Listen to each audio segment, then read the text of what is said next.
नमस्कार. आज आपण ज्या औषधाबद्दल बोलणार आहोत, ते एक असं प्रसिद्ध होमिओपॅथिक औषध आहे, ज्याने कोरोनाच्या काळात अनेक लोकांना कोरोना होण्यापासून वाचवलेलं आहे.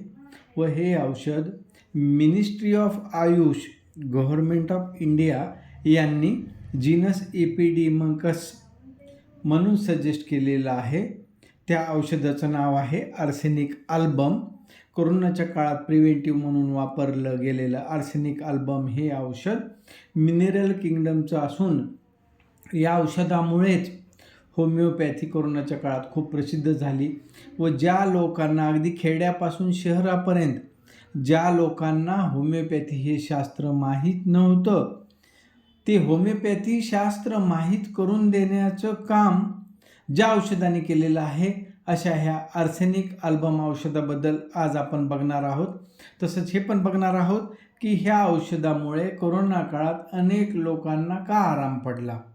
तर ते सर्व आज आपण बघणार आहोत. औषधाचं नाव आहे आर्सेनिक अल्बम आणि हे तयार केलेलं आहे मिनरल किंगडम आर्सेनिकपासून.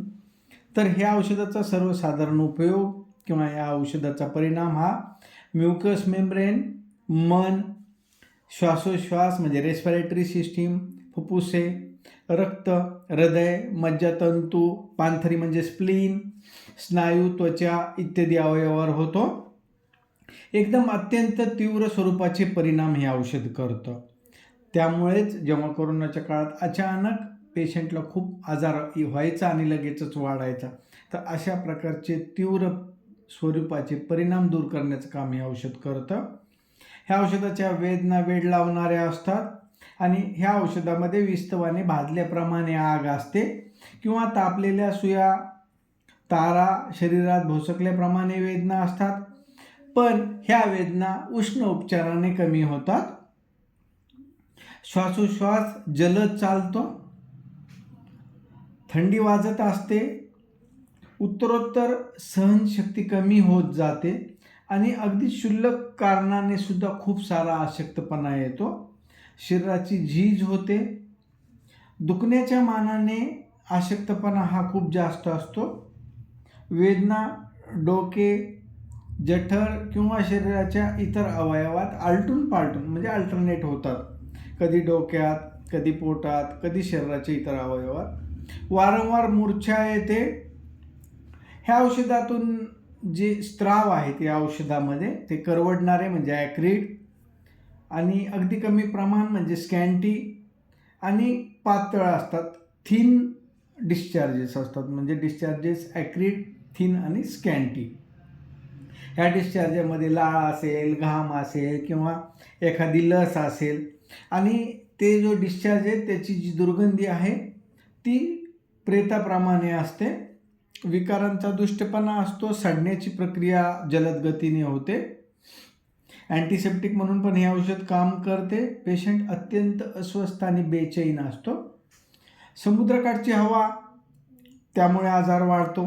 कुजलेले अन्न खाल्ल्याने किंवा एखादी जखम त्याच्यामध्ये पू आणि नासण्याची प्रक्रिया होत असेल, अशा विषारी जखमा असतील. तंबाखू खाण्यामुळे किंवा बर्फ घातलेले एकदम थंड पाणी पिल्यामुळे होणारी बाधा. क्लोरोक्विन औषधाचे दुष्परिणाम.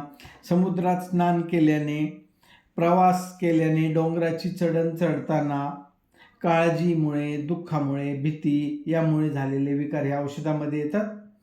नाजूकपणा खूप असतो रुग्णात. स्पर्श सहन होत नाही, आवाज सहन होत नाही, वास सहन होत नाही. अल्सर, फिकट आणि फुगीर पाण्याने भरलेल्या पिशवीप्रमाणे सूज असते.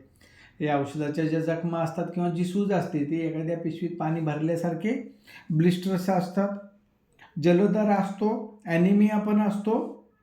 विकार नियमित वेळी, नियमित दिवशी उद्भवतात.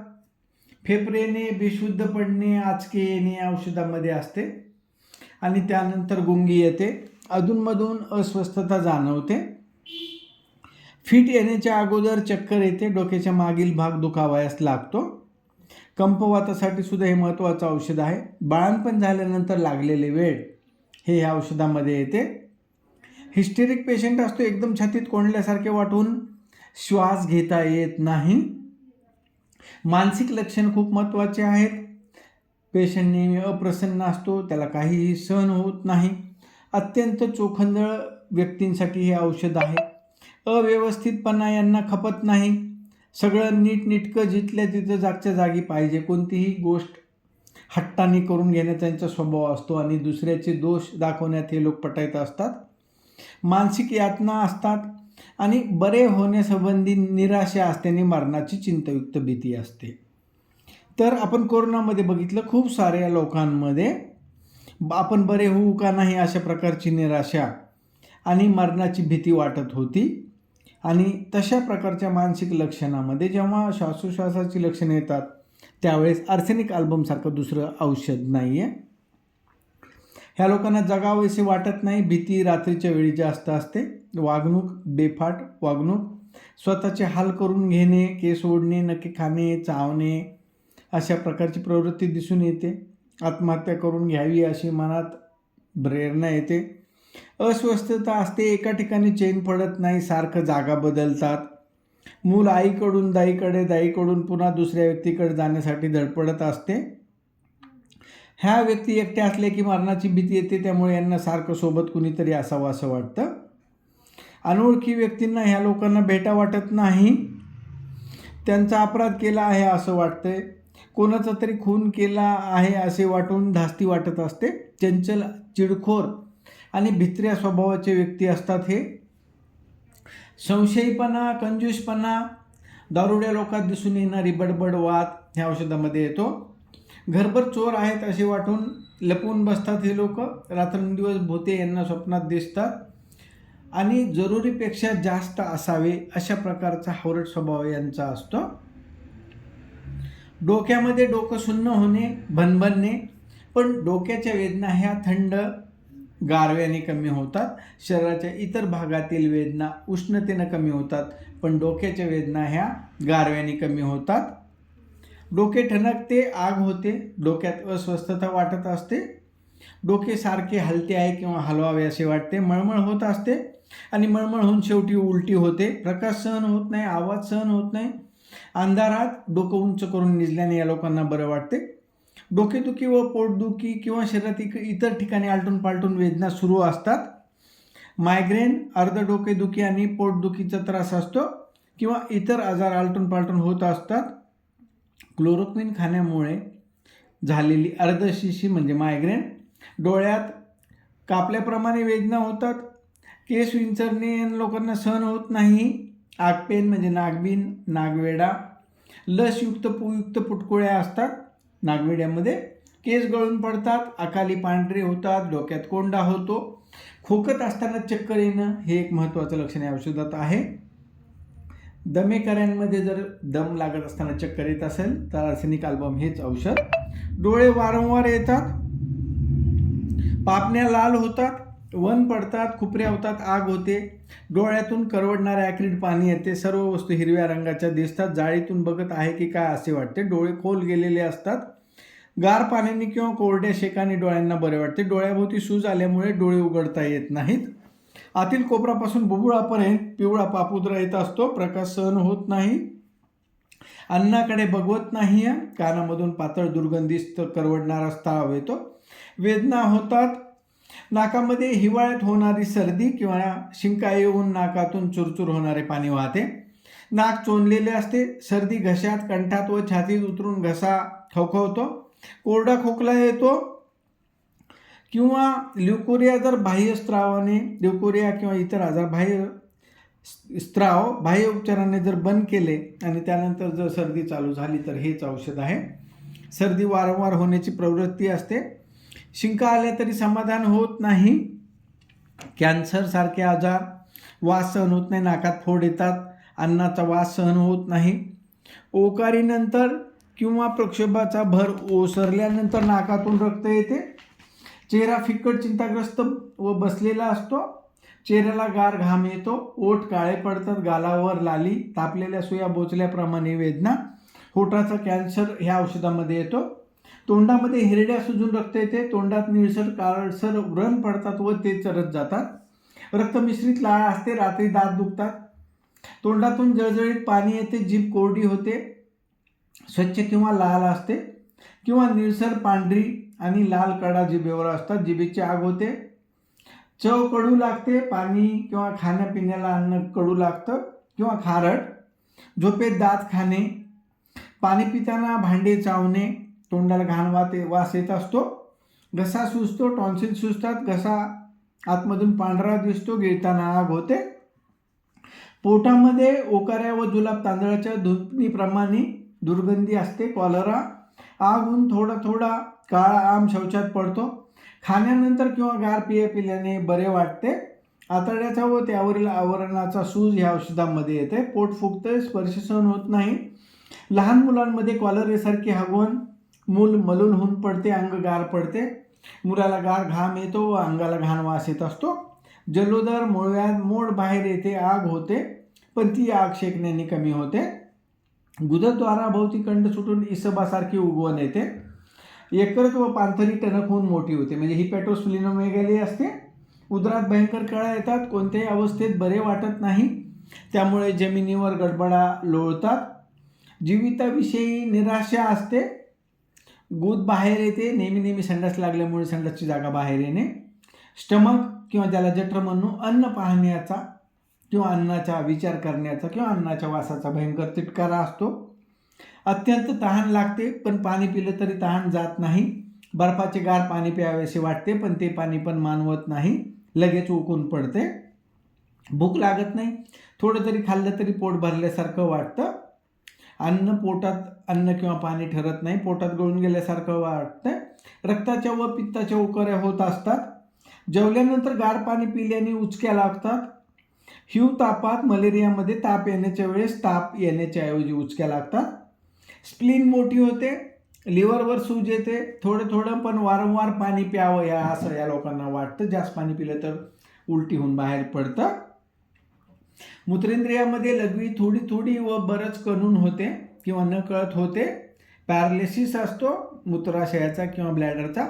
मूत्रावरोध बाळंतपणानंतर जर लघवी होत नसेल तर त्यासाठी ही औषधे, लघवीतून रक्त येते, लघवी काळी शेण कालवल्याप्रमाणे असते, लघवीतून अल्ब्युमिन जात असते, म्हणजे अल्ब्युमिनेरिया आहे, लघवी झाल्यानंतर पोटात एकदम गळून गेल्यासारखे वाटते, मधुमेह ह्या लोकांमध्ये अशा प्रकारची लघवी होते, पुरुष जनेंद्रियामध्ये श्लेष्म पाण्याने भरलेल्या पिशीप्रमाणे फुगते, धावऱ्यासारखी त्यावर सूज येते, गरमीचे वन आणि आग होते व टोचल्यासारखे होते, जुलाब होताना वीर्यपात होतो, स्त्रियांमध्ये योनिद्वार व भोवती फुगल्यासारखी सूज येते, आग होते व टोचल्यासारख्या वेदना होतात व त्या आतून वर जातात, योनी कोरडी व त्या ठिकाणी खाज येते, ल्युकोरियामध्ये भरपूर प्रमाणात पांढरा पातळ आणि दाट पिवळसर ल्युकोरिया असतो, अशक्त थकलेल्या काळजीने खंगलेल्या स्त्रियांसाठी हे महत्त्वाचं औषध आहे, एमसीच्या वेळेस गुदामध्ये टोचत असते, गर्भाशयाचा स्तनाचा कॅन्सर या औषधामध्ये येतो,